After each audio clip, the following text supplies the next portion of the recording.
Hey, what's up, YouTube? This is Game on Cloud 9 here, and I'm here to bring you guys a new Naruto manga, 604 prediction.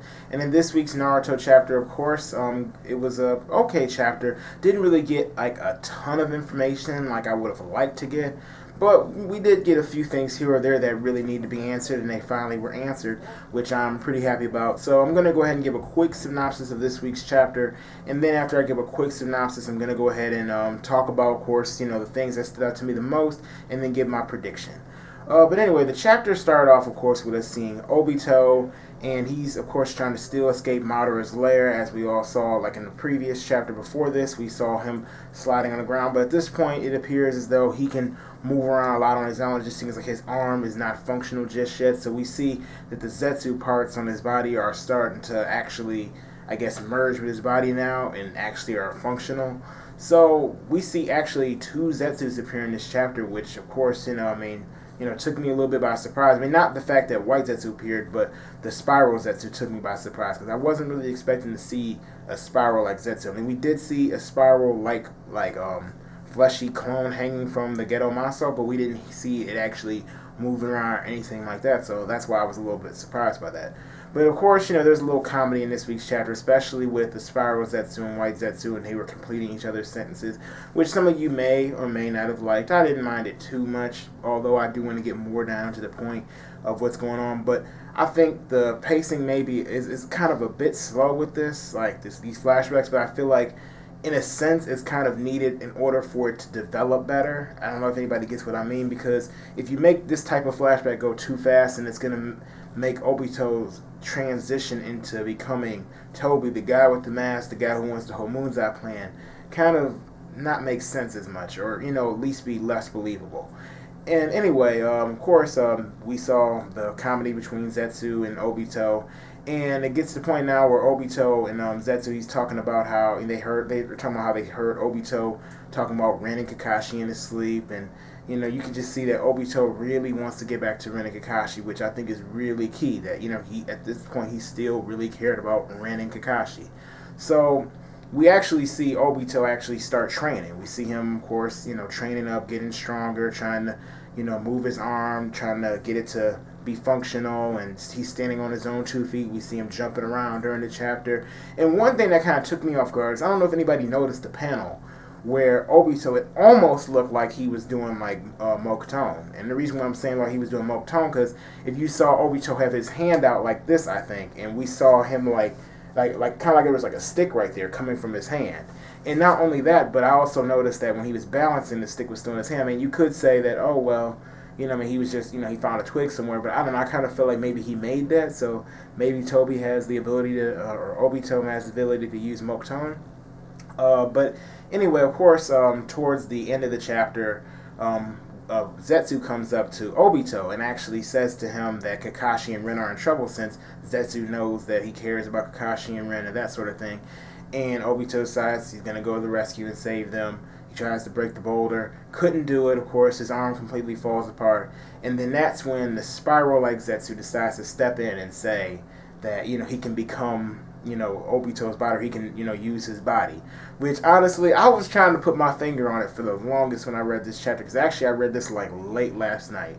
Before even this morning. I read I guess technically it was the morning, but I read it late last night when I saw this, and I was thinking man, that reminds me straight up of Venom, with the suit, and I think that's pretty sweet, man. I mean, and it explains actually a lot of things, and I'm gonna get to that in a second. But yeah, overall, this chapter I think didn't really accomplish a lot. Of course, now we see that Ren and Kakashi are in danger, so it's set up for the next one. And I think next week we are getting a color page, which I'm looking forward to seeing. Hopefully it's something related to Obito. Hope it's not just some random color page that we're going to get. Hope it's actually, we've been getting good color pages for the past few weeks, so hopefully Kishimoto will continue with the color pages that he's been throwing out every now and then, like the good ones. But obviously, I'm hoping that, the Kakashi and Ren scene where they're fighting against these Mist Ninjas is actually pretty good, and this may actually somehow transition to the whole Bloody Mist deal, since we see that later on Obito does end up, or at least Tobi, as we know. I mean, it could have been another Tobi. I know there's theories floating around about that, but Obito as we know it is going to be controlling like the Mist Village or controlling Yagura, the Mizukage. So I want to know how this unfolds and how exactly Ren dies.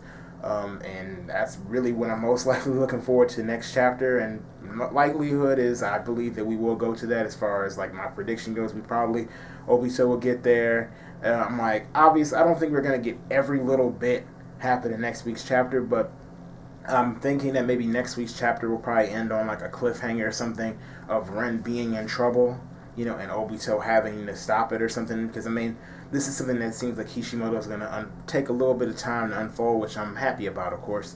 But one of the main things that I want to talk about that stuck out to me in this week's chapter is the fact since we saw Obito put on this suit, that indeed explains why Obito probably looked a lot taller when he fought against Minato. And not only that, but I know there was a big question of how Obito was supposed to be. Like he seems more tactical, like a little bit smarter. You know, and I mean, that's throwing me off a little bit too, but if we saw anything that Spiral Zetsu said in this week's chapters, that he has a lot of wisdom and, I guess, intel, something on that sort, you know, to offer. Now, he does act stupid, but, I mean, depending on how long he's been around, I mean, his intelligence may actually be able to help Obito, and him being in the suit, you never know if maybe their minds are able to interact jointly. Not only that, but we also saw during the, you know, of course, the beginning of the Shippuden, or beginning of part 2, when Obito or Tobi was running around, he was acting stupid and silly or whatnot, and we saw exactly, you know, like how, I guess you could say, this Zetsu was acting.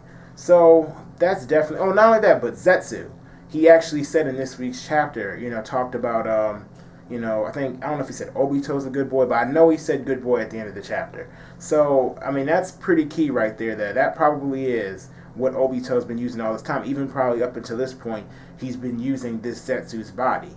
So that's probably why a lot of his abilities are supplemented when he fights the fourth Hokage or Minato. And some of you may say, oh, that's just an ass pull. I mean, I'm just thinking that's probably what it is. That's probably why he looks a lot taller. That's why he is a lot taller. You know, I mean, of course, can't prove it until we actually see what happens. And if you're saying, well, he's still, like, wouldn't he appear to look just like that Zetsu that we saw at the end of the chapter, where we just saw the spiral mask appear around his body and his body be all wrapped up?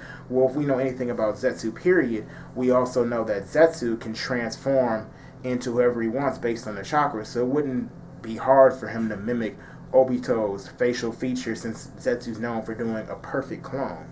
So, or perfect transformation. So yeah, definitely I want to know how Black Zetsu came into existence as well, because right now we only see Spiral Zetsu and White Zetsu, and of course White Zetsu has another half to him, so Black Zetsu has to be somewhere around, because Spiral Zetsu seems like he's all whole. So those are just all my thoughts. That's what I'm looking forward to seeing, Black Zetsu, knowing more about the creation of Zetsu, because Zetsu seems pretty key when it comes down to the whole Madara's plan.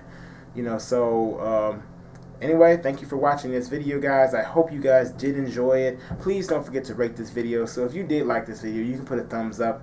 And if you didn't like this video, you can put a thumbs down. The choice is yours, guys. Also, don't forget to go ahead and subscribe if you enjoy my content and you would like to see more of it. Anyway, thank you for watching, and I'll see you guys later.